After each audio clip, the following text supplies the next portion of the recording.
আসসালামু আলাইকুম বন্ধুরা, কেমন আছেন? আজকে আপনাদের সাথে শেয়ার করব তাল সুজির ভাপা পিঠা। খেতে অনেক মজা। প্রথমে তালটাকে আমি ছাড়িয়ে নেব। তালটা নিয়েছি 3 গিটা, চোষাগুলোও ছাড়িয়ে নেব। এভাবে আমি সবগুলো চোষায় ছাড়িয়ে নেব। এখন ভালো করে মাখিয়ে নেব। মাখালে একটু আঠালো আঠালো ভাব হবে এবং চেলে নিতে সুবিধা হবে। মাখাতে মাখাতে ঠিক আঠালো একটা ভাব হয়ে যায়। এই আঠালো ভাবটাই একটা রসালো জাতীয় তালের রস হবে। সেই রস দিয়েই মেজারমেন্ট কাপ দিয়ে মেপে নেব। এখন একটা স্ট্যান্ডের মধ্যে নিয়ে নিলাম সেই আটিটা। এভাবে আমি সবগুলো আটি চেলে নেব। এই স্ট্যান্ডের মধ্যে চেলে নিতে সুবিধা হয়। আমার ছাঁকা হয়ে গেছে। এখন আমি বাটির মধ্যে থেকে ঢেলে আবার মেপে নেব। মেজারমেন্ট কাপ দিয়ে মেপে নিচ্ছি। 2 কাপ তালের রস নিয়ে নিলাম। 2 কাপ তালের রসের মধ্যে 2 কাপ চিনি দিয়ে দিলাম। আপনারা চাইলে মিষ্টিটা কম বেশি করেও দিতে পারেন। 2 কাপ সুজির সাথে 1 কাপ নারকেল কোড়া দিয়ে দিলাম। যে কোনো মিষ্টি খাবারের মধ্যে অল্প লবণ দিয়ে দিলে খাবারটা খেতে ভালো লাগে এবং মিষ্টিটা ঠিক লাগে। তাই আমি সামান্য লবণ দিয়ে দিলাম। এখন এই সব উপকরণগুলো চামচ দিয়ে নেড়ে চেড়ে মিশিয়ে নিতে হবে।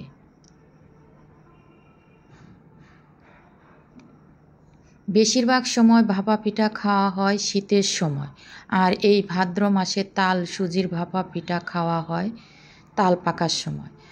মজাদার ও অন্যরকম এই পিঠাগুলো একবার বাসায় বানিয়ে খেয়ে দেখবেন কতটা মজাদার এবং সুস্বাদু লাগে।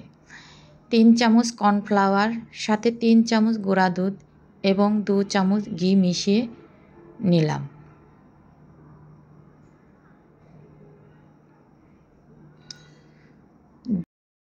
দুধ ও ঘি দিয়ে বানালে স্বাদ ফ্লেভার দুটোই পাওয়া যায়, খেতে অনেক ভালো লাগে। এরপর আবারও এইসব উপকরণগুলো চামচ দিয়ে নেড়েচেড়ে মিশিয়ে নিতে হবে। এভাবে আমি সব উপকরণ ভালো করে মিশিয়ে নিলাম। এখন আবার 2 প্যাকেট ইনো দিয়ে দিব। এই ইনোটা দেওয়ার কারণ হলো ভাপা পিঠাগুলো নরম তুলতুলে করবে। এখন বেকিং পাউডার দিয়েও করা যায়। আমি ইনো দিয়েই করে মিশিয়ে নিলাম। আপনারা চাইলে ইনো বা বেকিং পাউডার দুটোর যে কোনো একটা দিয়ে করে নিতে পারেন।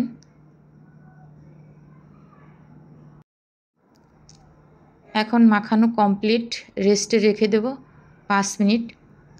অপরদিকে আমি বাটির মধ্যে অল্প তেল ঢেলে নিলাম।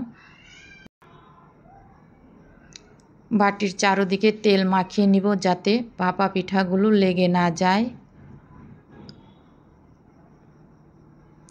এখন সেই তালের বেটারগুলো 2 চামচ করে বাটিতে দিয়ে দিলাম।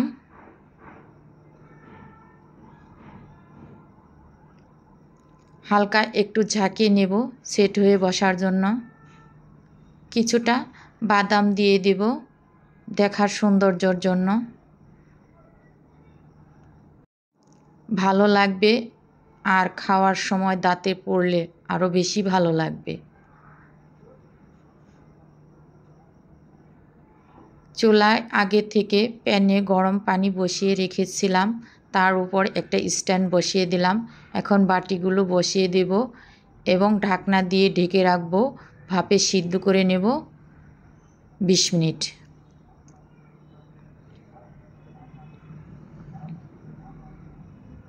বিশ মিনিট পর ফিরে আসছি। ঢাকনা তুলে একটা কাঠি দিয়ে চেক করে নেব। কাঠির গায়ে একটুও লেগে নেই, এতে বুঝতে হবে ভাপা পিঠাগুলো হয়ে গেছে। এখন আমি নামিয়ে নেব। ভাপা পিঠাগুলো নামিয়ে একটু ঠান্ডা করে নিলাম। গরম অবস্থায় ওঠাতে গেলে ভেঙে যাবে, একটু ঠান্ডা করে উঠালে সুন্দর উঠে যাবে। চারপাশে আঙ্গুল দিয়ে নাড়াচাড়া করলেই উঠে যাবে। এভাবে আমি সবগুলো পিঠা বানিয়ে নিয়েছি। এখন বাসায় সবাই মিলে খাবো। একবার হলো এভাবে ট্রাই করে খেয়ে দেখবেন কতটা ভালো লাগে। ভালো লাগলে কমেন্ট করে জানাবেন। ভাপা পিঠাগুলো দেখতে যতটা ভালো লাগছে ঠিক খেতেও ততটা ভালো লাগে। একটা ভেঙে দেখাচ্ছি ভিতরে কতটা নরম তুলতুলে, মুখে দিলে আর সাথে সাথে মিলিয়ে যায়। ভিডিওটি ভালো লাগলে লাইক, কমেন্ট এবং শেয়ার করে পাশে থাকবেন। ভালো থাকবেন সবাই, আমার জন্য দোয়া করবেন। ধন্যবাদ। আল্লাহ হাফেজ।